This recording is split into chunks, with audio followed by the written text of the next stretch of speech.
फडणवीसांनी घेतली तशी भूमिका कोणत्याही मुख्यमंत्र्यांनी घेतलेली नाही. मनोज जरांगेंच्या आंदोलनाच्या इशाऱ्यानंतर विखे पाटील सगळंच बोलले.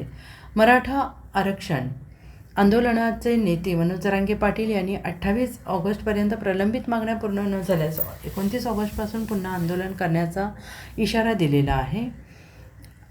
आणि त्यानंतर राज्य सरकारची भूमिका स्पष्ट करण्यासाठी मराठा आरक्षण उपसमितीचे अध्यक्ष राधाकृष्ण विखे पाटील यांनी पत्रकार परिषद घेतली. यावेळी त्यांनी सरकारने मराठा समाजासाठी घेतलेल्या निर्णयांचा आढावा देत सरकार मराठा समाजाच्या मागण्यांबाबत सकारात्मक असल्याचा पुनरुच्चार केला आहे. तसेच मनोज जरांगे यांना सविस्तर अहवाल पाठवण्यात येणार असून त्यांचे समाधान होईल असा विश्वास त्यांनी व्यक्त केला आहे. राधाकृष्ण विखे पाटील यांनी म्हटले की सरकारने यावेळी वेळोवेळी केलेल्या कार्यवाहीमुळे जरांगे यांना आंदोलन करण्याची वेळ येणार नाही. महाविकास आघाडीच्या काळात काही निर्णय रद्द झाल्याने समाजाचे मोठे नुकसान झालेले आहे. मात्र देवेंद्र फडणवीस मुख्यमंत्री झाल्यानंतर पुन्हा मोठे निर्णय घेण्यात आले आहेत. शिंदे समितीने मोठं काम केलेलं आहे. 58 लाख नोंदी शोधण्याचं काम झालेलं आहे आणि ते अजूनही सुरू आहे. विद्यार्थ्यांची शिष्यवृत्ती सुरू करण्यात आलेली आहे. आंदोलनात मृत्यू झालेल्यांच्या कुटुंबियांना नोकरी देण्यात आलेली आहे.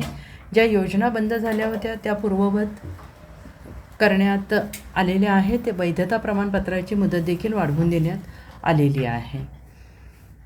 सारथी संस्थेतील जागा वाढवण्यात आलेल्या आहेत. हैदराबाद गॅझेट अंमलबजावणीसाठी सातत्यानं आढावा सुरू असून कोणालाही अडचण येऊ नये अशी सूचना देण्यात आल्याची त्यांनी माहिती दिली आहे. असे खरं म्हणजे जरांगे पाटील मला या निमित्तानं एवढंच सांगायचं आहे की मराठा आरक्षणाबद्दलची जी भूमिका माननीय मुख्यमंत्री महोदयांनी घेतली देवेंद्र फडणवीस साहेबांनी यापूर्वी कोणत्याही मुख्यमंत्र्यांनी भूमिका घेतली तर म्हणजे 94 साली झालेल्या निर्णयामध्ये तत्कालीन मुख्यमंत्र्यांनी जर त्यावेळी हा निर्णय केला असता तर हे आज मराठा समाजाला ही पदरी त्यांच्यामध्ये आले नसते.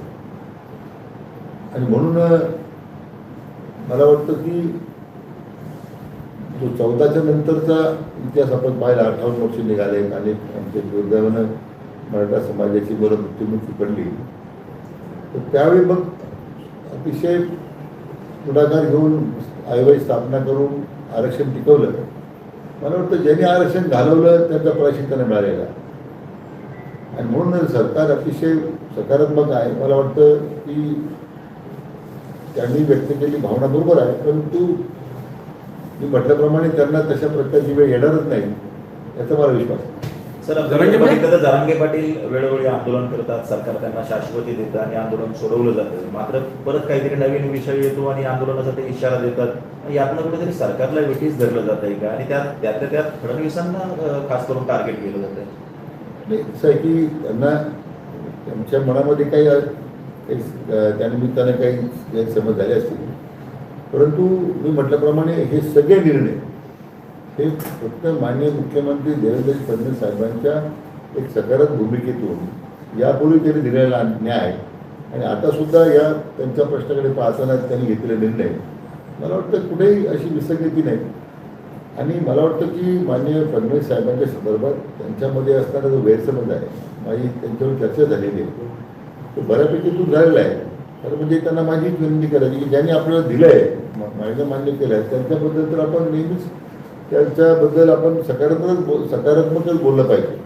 जरांगे पाटलांना असं वाटतं की कुठेतरी ओबीसी नेते मंत्री जे आहेत हे सरकारवरती दबाव टाकतायत आणि ज्यातनं मराठा समाजाला आरक्षण दिलं जाऊ नये, मंत्रालय दिलं जाऊ नये अशा प्रकारची त्यांची कुठेतरी मानसिकता झालेली दिसते. मराठा समाजाचे नेते किंवा मंत्री यांनी समाजासाठीच फक्त बोलावं अशा प्रकारची देखील त्यांची अपेक्षा नाही. असं कुठे ओबीसी समाजाचं किंवा त्यांच्या नेतृत्वाला दबाव नाही. नाहीतर हे सगळे निर्णय मी सांगितलं निर्णय झालेच नसते. आता मराठा समाजाच्या करता स्वतंत्र मराठा आरक्षण स्थापन करण्यासुद्धा आपण आता 24 जून 2026 निर्णय घेतला. तर स्वतंत्र आता पदं निर्माण केली, अधिकारी नेमलेत. त्यांची मागणी स्वतंत्र मंत्रालयासाठी पण असं स्वतंत्र मंत्रालय निर्माण करण्याबद्दलचा मी वेगळा करतोय परंतु डेडिकेटेड मराठा आरक्षण कक्ष आता आपण स्थापन केलेलं आहे. विखे पाटलांचं 15 मिनिटाचं अवघं 15 मिनिटाचं काम आहे मुख्यमंत्र्यांचं. आणि विखे पाटलांना आम्ही ज्या अडचणी सांगतो ते मुख्यमंत्र्यांना सांगतात की नाही हे माहीत नाही आणि मग उपसमितीच्या बैठका काय घेतल्या जातात असंही सगळ्या त्यांनी केलेल्या मागण्यावरच जे आता निर्णय झाले ना ते सगळे निर्णय माननीय मुख्यमंत्र्यांच्या पुढाकारानेच झालेले आहेत. आता एखादा निर्णय प्रलंबित झाला असेल त्याच्यावर कार्यवाही सुरू आहे.